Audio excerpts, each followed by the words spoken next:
السلام علیکم ورحمۃ اللہ وبرکاتہ. میں محمد ریحان ندیم الحنفی. آج کا موضوع شرک ہے. شرک کسے کہتے ہیں؟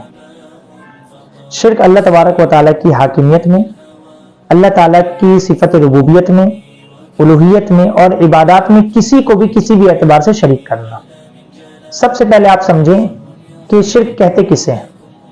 شرک عبادت میں، یعنی ایک شخص یہ کہتا ہے کہ میں اللہ تبارک و تعالیٰ کی عبادت کرتا ہوں اور اس کے علاوہ جو دیگر بت ہے یا کوئی انسان ہے میں اس کی عبادت کرتا ہوں.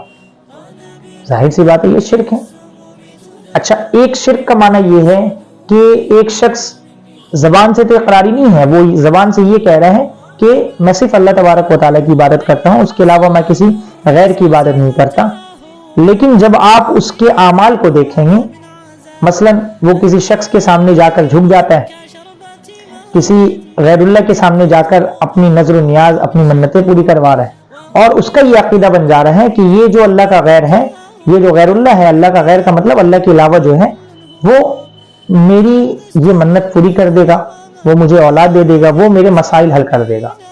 ظاہر سی بات ہے یہ صفات صرف اور صرف اللہ تبارک و تعالیٰ کے اندر ہے. بعض حضرات کی طرف سے یہ اعتراض آیا کہ پھر تم اپنی بیوی سے یا اپنی والدہ سے کھانا کیوں مانگتے ہو، یہ بھی تو شرک ہو گیا. بعض حضرات یہ کہتے ہیں پھر تم مصیبت کے وقت اپنے دوست کو کیوں پکار رہے ہو، یہ بھی تو شرک ہو گیا. تو بظاہر سننے میں ایسا محسوس ہوتا ہے کہ یہ ایک بہت بڑا اعتراض ہے. آج میں آپ کو اس کا فرق سمجھاؤں گا. سب سے پہلے آپ یہ سمجھیں کہ اللہ تبارک و تعالیٰ کی جیسی ذات ہے ویسی ہی اللہ تبارک و تعالیٰ کی صفات بھی.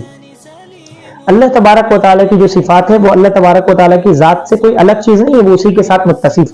جیسے اللہ تبارک و تعالیٰ اپنے ذات میں تن تنہا ہے، ویسے صفات میں بھی تن تنہا ہے. کیسے؟ آپ اس کو سمجھیں، میں سمجھاتا ہوں. مثال کے طور پر عربی میں ہے لفظ سمیع، سننے والا. اسی طریقے سے ایک لفظ ہے سامع، اس کے معنی بھی سننے والا. لیکن ان دونوں میں فرق ہے. لفظ سمیع کا معنی یہ ہے سننے والا، یہ اللہ تبارک و تعالیٰ کی صفت ہے. ہم اللہ کو سامع نہیں کہہ سکتے، سمیع کہہ سکتے ہیں. ہم اللہ کو وہاب کہیں گے، واہب کہیں گے. واہب ہم ہوں گے، وہاب نہیں کہیں. سمیع علیم، جاننے والا، اور عام انسان کو عالم، جاننے والا. فرق کیا ہے دونوں میں؟ سمیع کا معنی یہ ہے جو ہر وقت، ہر جگہ، ہر حال میں، ہر طریقے سے ہر ایک کی سننے والا. سامع کا معنی یہ ہے جو ہر وقت، ہر جگہ، ہر حال میں ہر ایک کی نہیں سننے والا، یعنی کبھی سنتا ہے کبھی نہیں سنتا ہے. وہاب کے معنی ہر وقت، ہر جگہ، ہر حال میں ہر ایک کو ہر طریقے سے دینے والا. واہب کا معنی یہ ہے کہ ہر ایک کو ہر جگہ، ہر حال میں ہر ایک کو ہر ایک طریقے سے نہیں دینے والا. ہر ایک کو ایک طریقے سے نہیں دے سکتا، کبھی دے سکتا ہے کبھی نہیں دے سکتا ہے. علیم کا معنی یہ ہے جو ہر وقت، ہر جگہ، ہر حال میں ہر ایک کے حال کو جاننے والا. کسی بھی وقت اس کے اوپر کوئی غفلت طاری نہ ہو. عالم کا معنی یہ ہے جو ہر وقت، ہر جگہ، ہر حال میں ہر ایک کی بات کو نہ جاننے والا. تو آپ فرق سمجھیں کہ اللہ تبارک و تعالیٰ سمیع ہے، ہم سامع ہیں. معنی یہ ہوا کہ اللہ تبارک و تعالیٰ ہر جگہ، ہر وقت، ہر حال میں ہر ایک کی سننے والا ہے، اور ہم سامع ہیں. ہم اگر سو رہے ہیں تو ہم نہیں سن رہے، اگر ہم کہیں دور ہیں تو ہم نہیں سن رہے، ہمارے اندر سننے کی طاقت نہیں ہے. کیا بعض دفعہ ایسا ہوتا ہے کہ ایک انسان ایک ہی جگہ ہوتا ہے، دوسرا انسان بھی وہاں موجود ہوتا ہے، ایک انسان کا دھیان کسی ایسی طرف بٹ جاتا ہے جس کی بنیاد پہ وہ دوسرے انسان کی بات کو نہیں سن سکتا ہے، تو اس وقت اس انسان کی حالت کیا ہوگی؟ وہ سامع ہے، یعنی کبھی سن سکتا ہے کبھی نہیں سن سکتا. تو اس فرق کو جو ہے ہمیں جاننا پڑے گا کہ ان دونوں میں فرق کیا ہے. تو آج کے زمانے میں جو یہ اعتراض ہوا بعض حضرات کی طرف سے کہ پھر دوست سے کھانا کیوں مانگتے ہو، دوست سے مدد کیوں مانگتے ہو، یہ بھی شرک ہو گیا. ماں باپ سے کھانے کیوں مانگ لو، ڈائریکٹ اللہ سے مانگ لو، یہ بھی شرک ہو گیا. نہیں بھائی، بات ایسی نہیں ہے. بات ایسی ہے کہ آپ اللہ تبارک و تعالیٰ کو سمیع جان کر اس کو سنا رہے ہیں، ہر وقت، ہر جگہ، ہر حال میں ہر ایک کی سننے والا.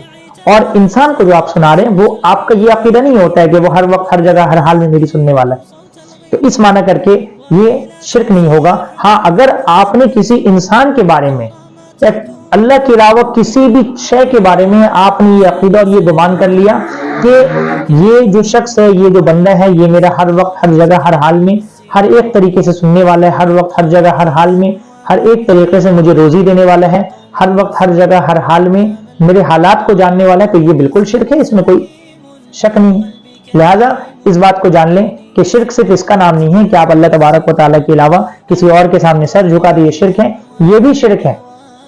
اسی طریقے سے ایک شرک اللہ تبارک و تعالیٰ کے قانون سے اوپر کسی اور کے قانون کو سمجھنا۔ مثال کے طور پر اللہ تبارک و تعالیٰ اور نبی صلی اللہ تعالیٰ علیہ وسلم نے ہمیں ایک قانون بتا دیا، تو وہ جو قانون قرآن و سنت میں ہے، اصل قانون تو وہی، اس کے علاوہ جو قانون ہے وہ قوانین نہیں ہے، وہ دنیاوی لوگوں کے اپنے گھڑے ہوئے اور وضع کردہ قوانین۔